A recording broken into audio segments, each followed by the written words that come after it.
Hey, this is Vince Krivda. I'm going to have a special audio interview with you. We have Jason Bradfield, and he's a sort of pioneer within the, and I hope he doesn't mind me saying so, within the full preterist community, with, you know, Reign of Christ, RCM, and, podcasts that I've always been a fan of, and, starting SGP, and a host of other projects. And I just had a couple quick questions, and if you could, Jason, just give me, your comments and thoughts. You've had concerns about covenant creationism, as a sort of movement within full preterism. Are there any sort of other waves or attitudes within full preterism, or any other form of hyper-preterism that you are concerned about? Things that, you believe need to be dealt from within that community. Yeah, well, I think it's pretty much the same concerns, but what covenant creationism did was it kind of brought it to the forefront more. Because basically what I saw within covenant creationism was I saw a group of people that were trying to take an idea like full preterism and then go through and just basically flip everything around in the Bible to the extent now where we're told that Genesis 1 isn't even about the universe. It isn't about the beginnings of material creation and so forth. Just a totally unique approach to Genesis, and they've come to some conclusions that are just so radical that, obviously I rejected them outright just because they were so radical and they weren't exegetical and so forth. But what that caused me to do was, as I began questioning, why are these people going this route, and looking at their credentials as, they're commenting on Hebrew and Greek, and they don't actually know Hebrew or Greek, or they're not systematically trained and so forth. I started seeing those same characteristics within full preterism as a whole. It was no longer something that was just limited to that group. Now it was something I was seeing from the group as a whole. I mean, you've got even non-covenant creationists running around commenting on Greek and Hebrew, and they don't know it. And I'm including myself too. One of the things I keep emphasizing with people is I know I'm being brutal and harsh in my criticisms, but I'm including myself in that as well. This has been a critique of myself. I've been very harsh, beating myself up as well lately. And we don't know Hebrew, we don't know Greek. Most people are not systematically trained. People will get on these websites and they'll throw an idea out there and they'll run with it within a day, and they don't think about the implications that interpretation might have and the ripple effect that it has systematically throughout the rest of the Bible. And so, basically I would say the concerns are the same that I have with covenant creationism. It's just that instead of seeing it just as a problem within that particular group of full preterists, I'm seeing it as problematic of the whole, if that makes sense. And just generally speaking, to be fair. Okay. Thanks, Jason. My next question. You've mentioned before that Sam Frost, his recent rejection of what he calls infinite procreation and the possibility of an end of some sort, perhaps history or an end of time, that idea, when wrestling with the doctrine of definite atonement, or the idea of a limited number of elect, trying to reconcile these things, and they don't seem to work together systematically, that whole idea has had a profound impact on your thinking. Now, you've said that you've had to decide between this rudiment of the faith, the idea that there is a definite atonement that's applied on a limited number of the elect. And you've had to decide between that and the idea that's pretty pretty common within full-preterism, it seems to me to be an inference from some of the basic presuppositions within full-preterism, or at least it seems to be a pretty general conclusion that there is some idea of infinite procreation, at least for the elect, that there is no end of time or end of the world or anything like that, and therefore God's blessing through the atonement will be infinitely applied to an infinite number of people forever. Now, you suggested that some things had to give, and you seem to have cited with Sam Frost that, there is this limited number of elect, and there is a possibility of some kind of end. Now, why do you believe that it is wiser to side with the choice you've taken?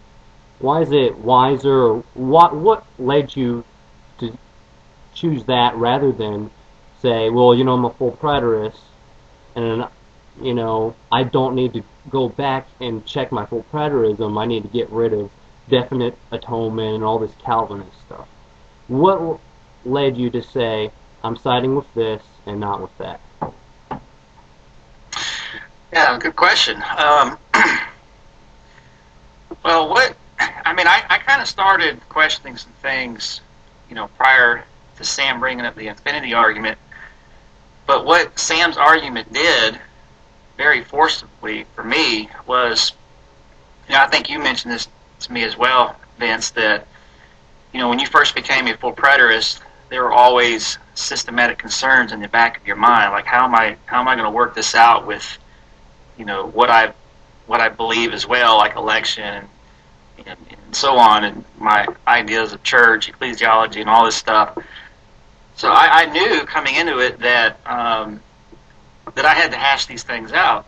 Mm-hmm. But for whatever various reasons, I put it on the back burner, and I got excited about full preterism in general and the movement, and I was in no hurry to work these things out. And what Sam's article did was it kind of pushed me to say, look, this has to be dealt with. And it reminded me of all these things that I knew I needed to hash out, but just never did. So even if I hadn't come to agree with Sam, I think it still would have pushed me to be more critical, to go back and look at my preterism and work these things out. Now, as to why I ended up siding with Sam on this issue, well, in the process of asking myself, all right, what's biblically derived, election, a particular number of people, or this idea of infinite procreation, I sided with the Reformed stance, is because I can take the text, the Bible, and I can show you scriptures where I believe this idea of particular redemption or definite atonement, whatever you want to call it, is the product of actual exegesis, which even the so-called Reformed full preterists will tell you that. But when I thought about this idea of infinite procreation, where did I get this idea? Did I come to that idea from an actual exegesis of the text? And to be honest with myself, I realized that no, it wasn't. It was more of a byproduct of, all right, if I'm going to accept this idea that the consummation has already happened, that there's nothing left, all prophecies fulfilled by 80/70, it just seemed natural for me to then embrace this idea of infinite procreation. Things are going to go on forever as they are now. So infinite procreation, I came to see, was not deduced from any text. It was just something that flows from the framework. Right. And so that's where I believe that, I've come to realize that that's what I did. And instead of it being deduced from the Bible, it was more of a game of, all right, let me try to hunt and find a proof text to back this up. And that's when, you get into, as I ask myself and other people, all right, where are we getting this idea of infinite procreation?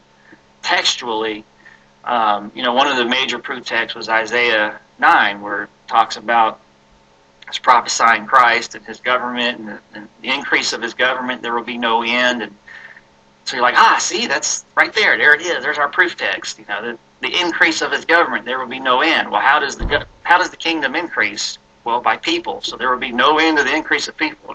See, we've got our text. You know, but this is not. Again, this is something. You know, no other person in history has ever came up with that interpretation of that text, which that ought to be a red flag. And as Sam went back, and Sam, who actually knows Hebrew, went back into the text and looked at the Hebrew and the Septuagint and all this, it can be very easily be explained that, you know, that word increase there is speaking of the greatness of his kingdom. It's the greatness that will never come to an end. You know, once there's definitely an increase to the kingdom, but once that increase has fully arrived or manifested itself, that's what will never come to an end. Not right. You know, so there's no idea of infinite procreation that can be deduced from the text. And so, you know, when Sam presented that, I was like, wow, you know. And so I just saw again to answer your question, that this idea of infinite procreation is more of a byproduct given preterist assumptions. But like I've said in one of my articles, you know, the conclusion is only as valid as the premise. Right. You kind of have to accept the premise first before you can accept this idea of infinite procreation. And what I was realizing was that idea was not exegetical. It was being forced on the text, whereas the idea of definite atonement, limited atonement, and so on, that is exegetical.